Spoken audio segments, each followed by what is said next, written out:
Bonjour. Au cours de ma vie, j'ai connu, parmi les moines, un homme qui avait un talent de bâtisseur extraordinaire, un entrepreneur né, et dès qu'on lui a confié une tâche particulière pour installer un prieuré de la congrégation dont il faisait partie, il l'a fait avec une efficacité incroyable.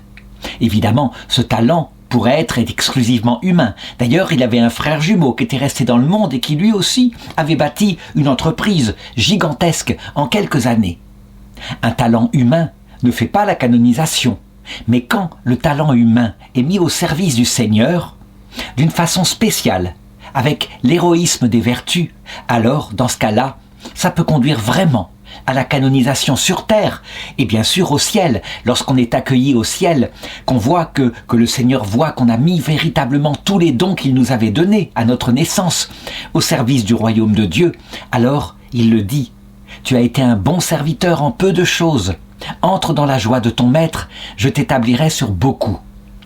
Je voudrais donc raconter ici la vie de celui qu'on peut considérer, même s'il n'est pas latin, il est orthodoxe. On peut le considérer comme le patron des entrepreneurs. Il s'appelle Saint Euthyme, il est devenu évêque, et ça aussi c'est assez incroyable, puisque, au départ, c'est un humble moine ne cherchant que l'oubli de lui-même. L'itinéraire qui l'a conduit à devenir lui-même un grand archevêque est absolument stupéfiant. Ce sont aussi les hasards de la vie, mais pas seulement.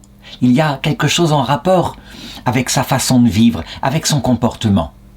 Saint Euthyme ne s'appelait pas comme cela. Son nom de baptême, c'était Jean. Il est né en 1396 du côté de Novgorod. L'Église orthodoxe était séparée de l'Église catholique depuis 350 ans, à cette époque-là, 1054. C'est la date du schisme qui, évidemment, n'est dû qu'à nos hiérarques réciproques, qui n'a pas de rapport avec le contenu de la foi. La Russie elle-même n'était chrétienne que depuis à peu près 400 ans, depuis l'an 1000. Et pourtant, elle était devenue profondément chrétienne, on peut le dire. Elle est la fille, la plus grande fille du patriarcat de Constantinople. Elle a donc gardé un droit canonique particulier qui n'est pas le même que celui du droit latin, qui a été modifié en particulier par le pape Grégoire VII vers 1095. En tout cas, les prêtres y sont mariés, et le père de Jean, donc celui qu'allait devenir notre saint, était marié, il s'appelait Michée, il servait une paroisse et il avait épousé une femme qui porte un nom qui est souvent atteint de cette malédiction. Incroyablement, une femme de l'Ancien Testament a eu la même chose, une femme du Nouveau Testament aussi, la mère de Marie. Elle s'appelait Anne et elle n'arrivait pas à avoir d'enfant, ce qui était son grand malheur. Alors, avec son mari, qui célébrait la messe, elle priait Dieu de vouloir enfin accomplir son vœu. Et elle promit, et le mari aussi, Michée, promit que si un garçon leur était accordé, il le consacrerait à Dieu. Comme si la consécration à Dieu pouvait être de la même façon que dans l'Ancien Testament, où on obéissait, la vocation pouvait être choisie par les parents. Dans le Nouveau Testament, pour se consacrer à Dieu, il faut un appel de Dieu, il faut l'acceptation de l'Église. Et ils furent exaucés. C'est ainsi que leur naquirent ce petit garçon, qui, manifestement, fut béni par l'Esprit Saint, puisque très tôt, après son baptême, il commença à être attiré par tout ce qui concernait le culte de Dieu, peut-être parce qu'il voyait son père, mais pas seulement. Il y a des fils de prêtres qui ne sont pas prêtres dans l'Église orthodoxe. Il y avait chez lui un goût particulier pour tout ce qui concernait l'Église, et on le voyait qui, très tôt, apprit à lire, et puis il lisait des livres sacerdotaux, des vies de saints, des traités de théologie qu'il prenait à son père. Il assistait aussi spontanément, souvent, aux offices religieux célébrés par son père. Il l'aidait dans l'église Saint-Théodore dont il était le curé. Et, manifestement, ça ne venait pas simplement, d'une imitation du père, puisque, à l'âge de 15 ans, alors qu'il aurait pu, dans l'église orthodoxe, entrer dans une école théologique et se marier et devenir prêtre de cette façon-là. Non, il voulut l'absolu. Il choisit, dès cette époque-là, de devenir moine. Il en informa ses parents. Tout le monde n'est pas obligé de devenir moine, d'entrer dans le clergé noir, c'est comme ça qu'on l'appelle, par opposition au clergé blanc, à savoir les prêtres mariés dans l'église orthodoxe, mais c'est bien ce qu'il voulait. Quitte à servir le Seigneur, il voulait l'absolu. Il reçut donc la bénédiction de ses parents, de sa mère aussi, qui le quitta en pleurant. Les années avaient été si courtes, 15 années simplement avec son fils à la maison, et il frappa à la porte d'un monastère, le monastère de Viajinsky, près de Novgorod, donc pas loin de l'endroit où il avait vécu et dont il avait entendu parler depuis longtemps. Et là, évidemment, on considéra, les pères du monastère, qu'il était bien jeune pour pouvoir entreprendre une vie monastique si tôt. Mais qu'en même temps, finalement, quand on se donnait à l'ascèse si jeune, quelquefois, l'habitude se prenait plus facilement, que ça pouvait être un avantage. Il faut tout de même que je parle de ce monastère, qui n'était pas vieux à l'époque. Il avait été fondé par 3 moines, Euphrosine, Ignace et Galactéon. 3 moines qui avaient quitté leur propre monastère pour se retirer dans une campagne, afin de vivre une vie d'ermite, un peu à l'instar des pères du désert au début, Saint Antoine du désert en Égypte. Eux, de la même façon, manifestement la vie cénobitique ne leur paraissait pas absolue, absolument consacrée au Seigneur.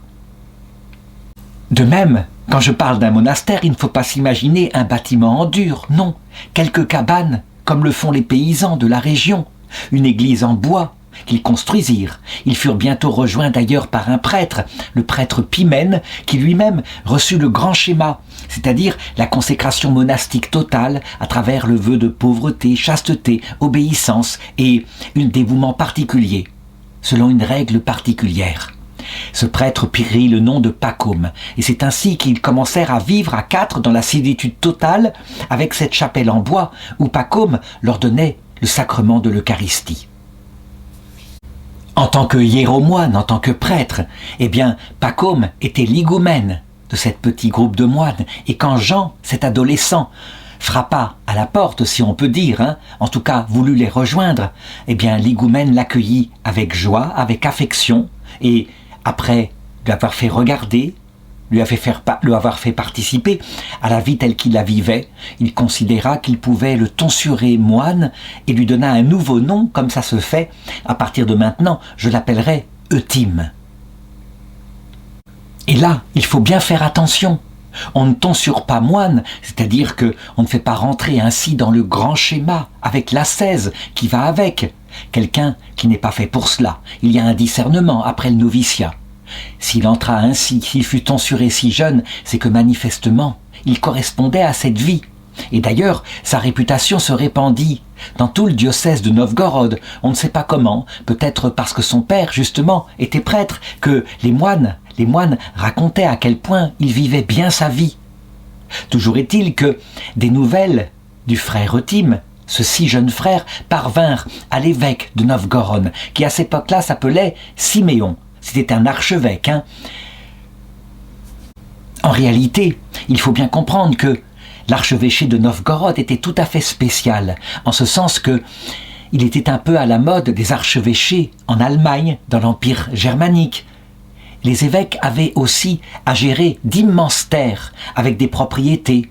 Il n'y avait pas seulement une gestion de l'Église pour mener le peuple de Dieu à Dieu, il y avait aussi une gestion princière, temporelle. C'est ainsi, c'était un peu des princes-évêques. D'où cela leur venait-il? Eh bien, probablement des rudes époques, quand les Tatars avaient attaqué, et manifestement, à un moment donné, les autorités civiles avaient reculé, et les évêques avaient pris ce rôle, les avaient gardés. C'était ce qui était arrivé aussi à la fin de l'Empire romain en Occident, où les évêques avaient eu de plus en plus une part temporelle pour remplacer les autorités de l'Empire romain d'Occident, qui étaient maintenant balayées par les invasions barbares. Toujours est-il que cet évêque cherchait un intendant pour s'occuper de la gestion matérielle, tandis que lui pourrait s'occuper de la gestion spirituelle, qui était son rôle, son ordination. Et donc, incroyablement, il fit venir des candidats, et en particulier le moine Euthyme, qui, à cette époque-là, ne devait pas avoir dépassé 20 ans.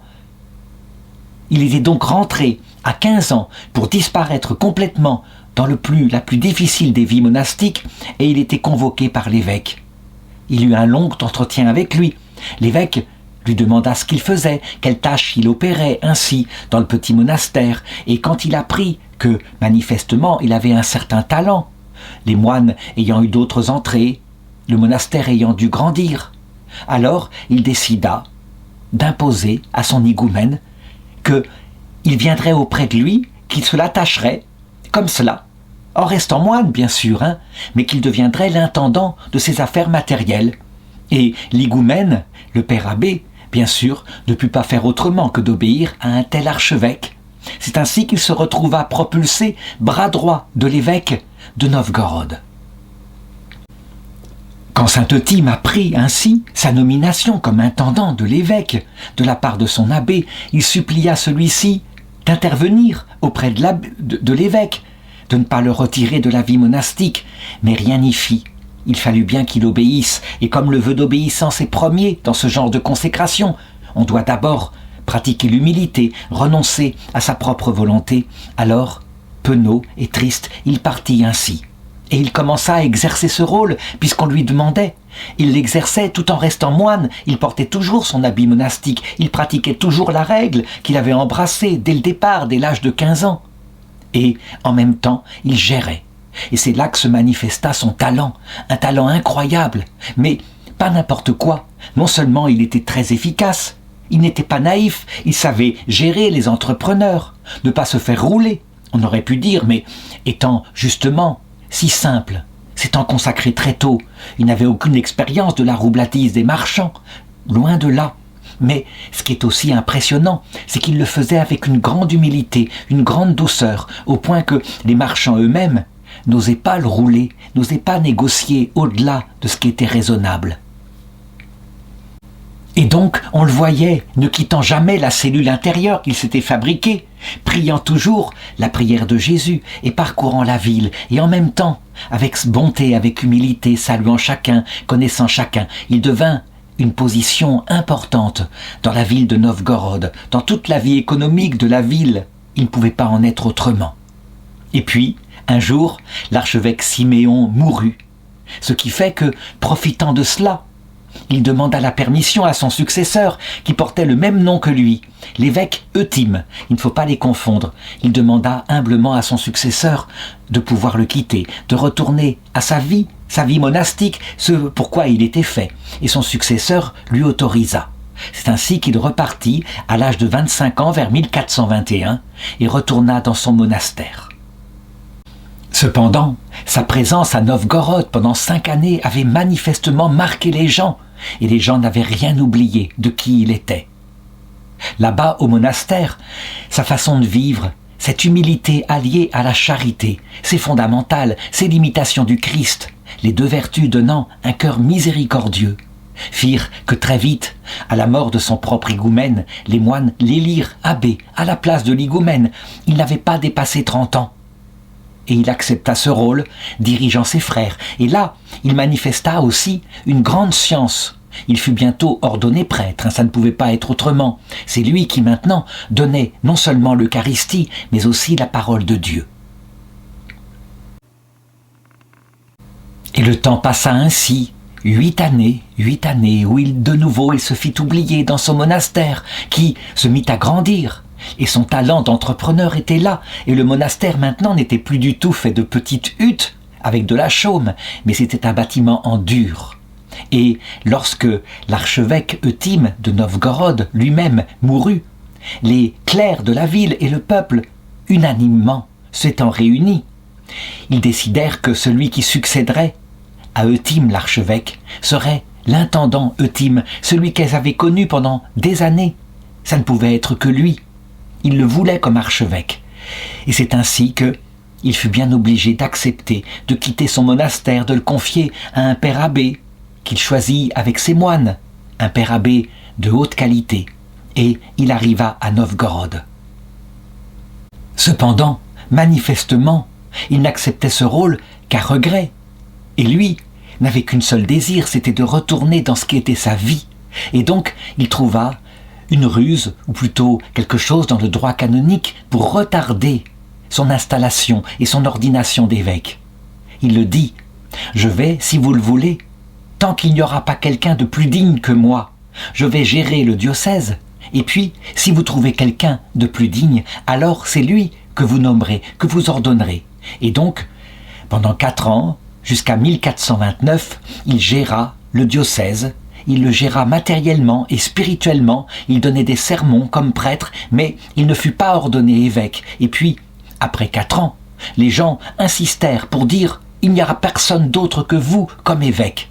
Et donc, il fut bien obligé d'accepter son ordination épiscopale et son installation solennelle en 1434. Il avait alors 38 ans.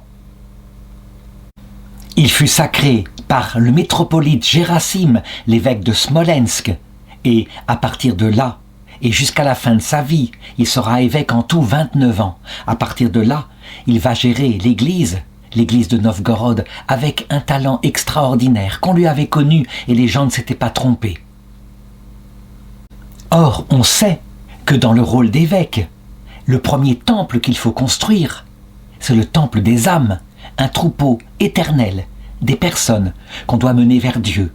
Et c'est ce qu'il fit en premier, évidemment. C'était le rôle fondamental.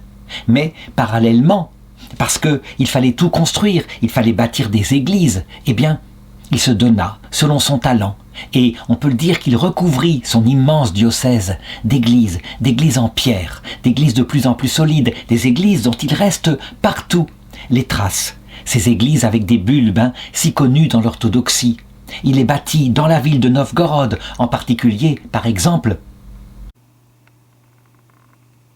la cathédrale de Novgorod, la cathédrale Sainte-Sophie.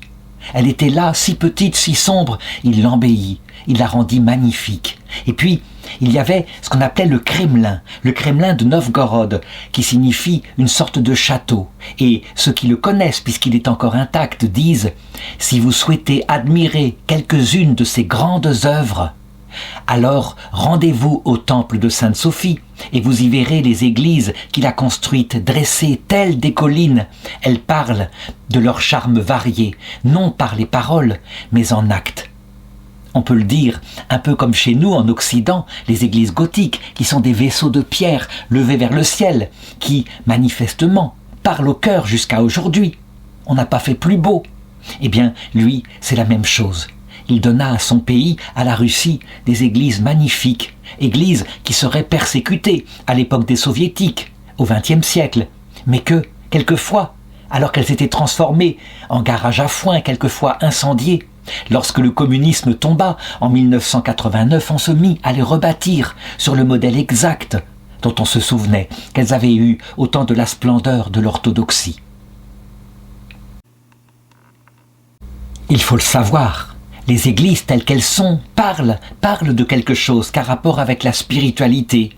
Et on peut le dire, si de si belles églises sont sorties en Russie à cette époque-là, ça voulait dire que, ça y est, l'évangile fleurissait aussi dans les cœurs. L'évangile met du temps. Quand une nation se convertit, elle ne vient pas directement, totalement à la lumière. Il faut des générations pour que peu à peu le sel de l'évangile transforme les cœurs. Eh bien lui, dès 1433, il fit venir des architectes sans doute venant d'Allemagne, des artisans. Et on le voit, par exemple, le palais des Facettes, qui manifestement porte des traces de ce style architectural. Il était donc capable de faire intervenir les meilleurs constructeurs pour le service et la gloire de Dieu. Et manifestement, le travail qu'il effectuait était béni du ciel. Chez nous, occidentaux, on n'a pas le nom des architectes des églises gothiques. Ils ont voulu disparaître pour n'obtenir aucune récompense sur terre, mais la récompense céleste, eh bien, lui, quand il bâtit l'église Saint-Jean Chrysostome, il eut pour la première fois une révélation du ciel, puisque Saint-Jean Chrysostome, ce grand archevêque de Constantinople, ce grand prédicateur, on l'appelle Bouche d'Or à cause des sermons qu'on a gardés précieusement, qui parlent de Dieu comme jamais, il est docteur de l'Église. Eh bien, il lui apparut en rêve et il lui dit « Puisque tu m'as construit une église, alors je prierai à mon tour le Créateur de te préparer une demeure au ciel. » C'était le plus beau cadeau qu'on pouvait lui faire, une promesse alors qu'on est sur terre, qu'on ne sait rien sur son salut, une promesse de salut. En ce qui concerne la cathédrale Sainte-Sophie, qui signifie la sagesse de Dieu, donc l'Esprit Saint lui-même, eh bien, cette cathédrale, qui porte le même nom que celle qui est à Constantinople, le centre de la chrétienté orthodoxe, On peut dire « Il m'a rendu ma grandeur originelle, il m'a orné de saintes icônes, il est ma louange et ma beauté. » En ce qui concerne aussi l'église qu'il fit construire en l'honneur des anges gardiens, chose assez rare.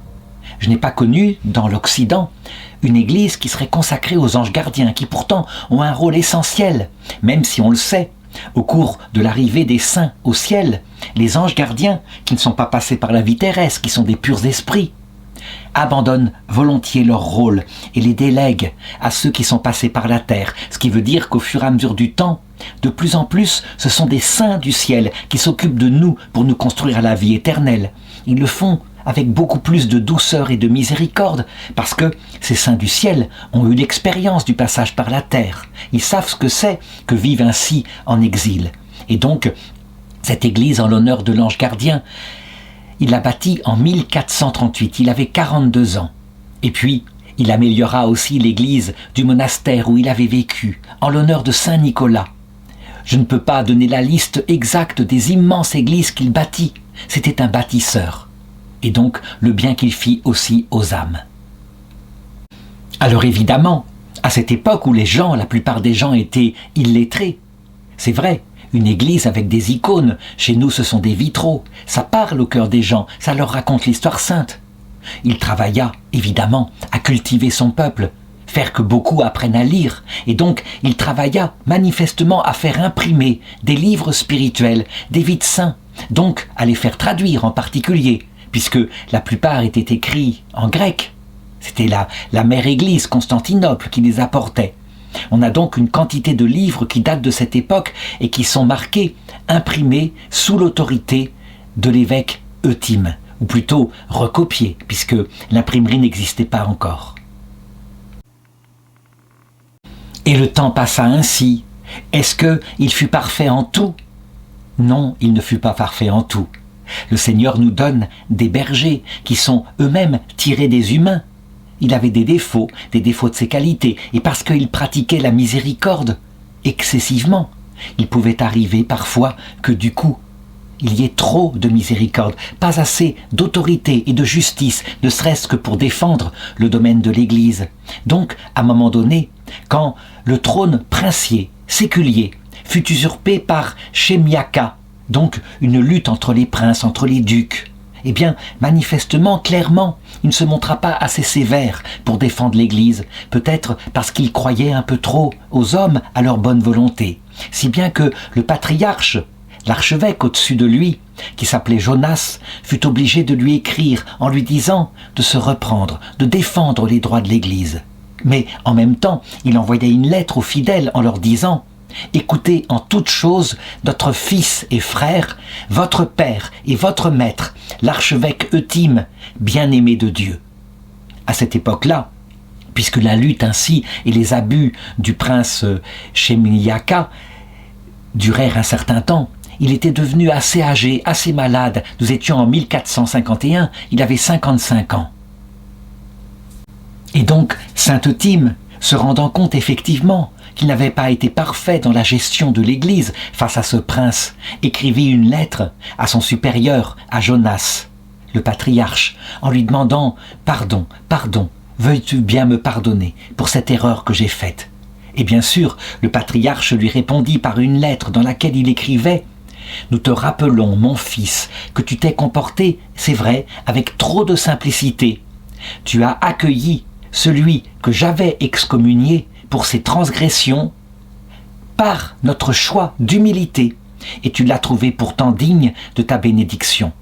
Mon fils, offre à Dieu ton repentir pour cela, mais reçois mon pardon, évidemment. » Quand Jonas écrivit cette lettre, il le savait, le courrier mettrait du temps, ce n'est pas comme aujourd'hui.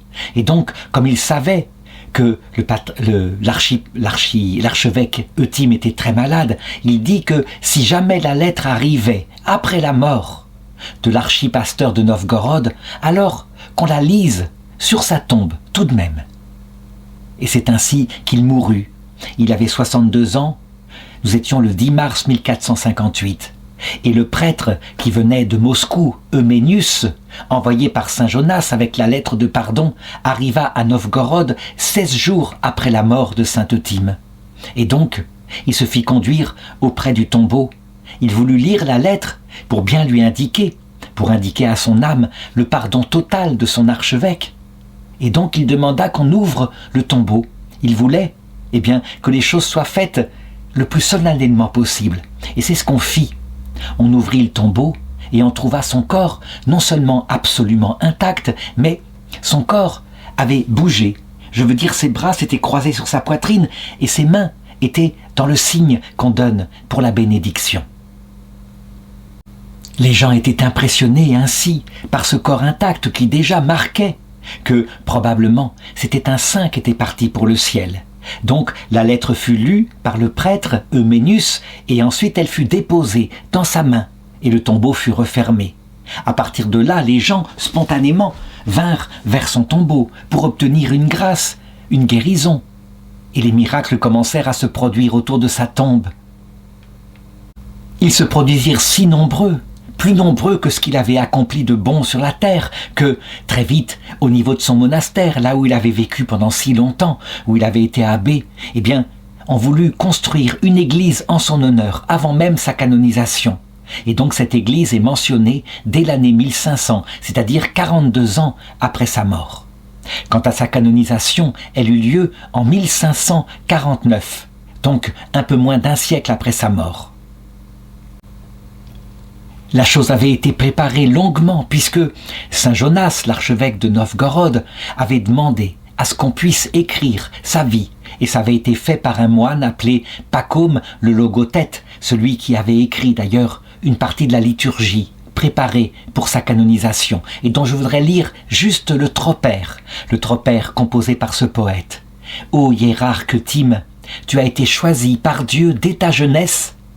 Tu as été ensuite honoré du rang d'évêque, tu as fidèlement pris soin de ton troupeau. Et même après ton repos, tu as reçu le don de faire des miracles pour guérir les infirmités. Prie maintenant pour nous qui célébrons ta mémoire, afin que nous puissions louer le Christ sans cesse.